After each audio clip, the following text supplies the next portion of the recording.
E o assunto que tomou conta das nossas redes sociais, Big Brother Brasil, versão 2021, tem em Carol Conká a maior rejeição da história, que se deu em especial pela maneira como ela se relacionou e em alguns momentos defendeu determinadas pautas sociais, determinadas pautas de minorias. O fato é que a maneira como isso acabou acontecendo foi uma abertura que muitos acabaram tendo justamente para criticar a atuação geral e a importância dos movimentos em si. O fato é, você que votou, você que já tinha uma recusa, de fato teve as perspectivas justas para fazer isso daí? Qual foi o real motivo de você ter votado e critica diante da situação?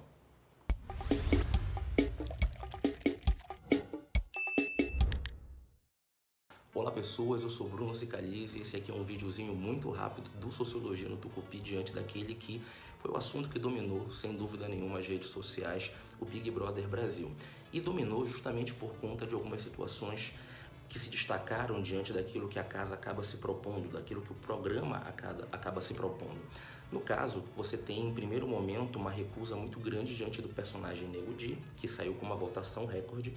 e embora num primeiro momento pensava-se que não seria possível, mas depois, diante de uma própria movimentação das redes sociais, inclusive de apostas, inclusive de projeções para além das redes sociais, você tem ali uma votação recorde da Carol Conká. O fato é que a grande rejeição que se deu, justamente por conta da maneira como a Carol Conká agia com algumas pessoas, em especial o personagem Lucas, que pediu para sair inclusive da casa por conta da maneira como era tratada, ela, sem ter aparentemente noção disso daí, acabou tendo uma recusa tão grande e um nível de rejeição tão alto, em especial da maneira como se comportava e refletia na sua fala diante daquilo que ela dizia que estava defendendo diante disso. O grande problema é que algumas pessoas pegaram exatamente essas falas da Carol Conká e inevitavelmente entenderam e colocaram como uma brecha direta para criticar aquilo que ela defendia enquanto o seu lugar de fala. No caso, defendia o movimento negro em si. Então, enquanto a Carol Conká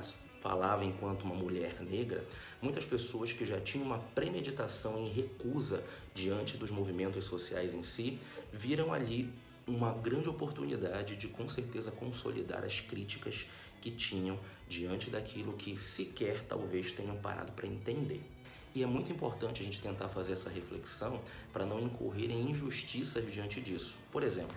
quando a filósofa Djalmila Ribeiro escreve no seu livro Lugar de Fala, ela vai dizer justamente sobre a importância que você tem de entender que as experiências privadas não necessariamente refletem a demanda que leva ao movimento social a existir. Portanto, a própria Carol Conká, na saída da casa, falava muito sobre os seus próprios demônios. E a Djalmila, no seu livro, dizia justamente de que não é necessariamente porque uma pessoa está numa minoria social, por exemplo, uma pessoa que faz parte do movimento negro, tenha passado exatamente pelas mesmas experiências e necessariamente compreende da mesma forma o que é racismo, como se comportar diante de uma atitude racista ou então como direcionar da melhor forma, se é que existe essa melhor forma. O fato é que Carol Conká acabou inevitavelmente ganhando uma rejeição gigantesca pela maneira como agiu com o Lucas, daí você tem o debate sobre o próprio cancelamento social e que ela acabou sendo alvo desse próprio cancelamento. A partir daí, muitas pessoas que sequer entendem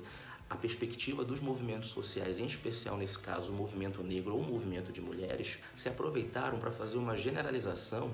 que é muito curiosa, porque muitas dessas pessoas que fazem esse tipo de generalização não param para pensar que quando você tem determinados representantes que fogem a um determinado padrão de comportamento moral minimamente aceitável e que fazem parte da sua agremiação religiosa, por exemplo, acabam condenando, porque algumas pessoas também acabam direcionando e condenando as próprias instituições por conta do comportamento de uma pessoa. E isso acaba acontecendo em muitas designações que você tem de agremiações, instituições e assim por diante. O fato é que se você não consegue compreender em sentido histórico, social, a necessidade do movimento negro por conta de uma estrutura racista que a gente vive ainda no Brasil e que você sequer consegue perceber isso justamente porque você já nasce diante dessa estrutura e é alimentado e criado por ela e que precisaria ali ou de um esforço intelectual ou minimamente de uma empatia, você acaba direcionando críticas e generalizando um comportamento diante de um movimento que tem aí avançado diante de tantas pautas e incomodado muita gente por conta disso. E diante do fato do Lucas, por exemplo, ter se comportado de uma determinada forma e repensar diante de determinadas atitudes, a própria Carol Conká acabou encontrando também essa oportunidade. No entanto, diante de uma generalização absolutamente injusta, a Carol Conká acabou inevitavelmente, está com certeza passando por isso, para conseguir se compreender diante dessas situações. O fato é, a legitimidade que existe nos movimentos sociais, em especial no movimento negro e no movimento de mulheres, não pode ser condenada justamente por conta dessa questão. É o mínimo de inteligência e empatia para você conseguir exercer. Então, toma cuidado, viu?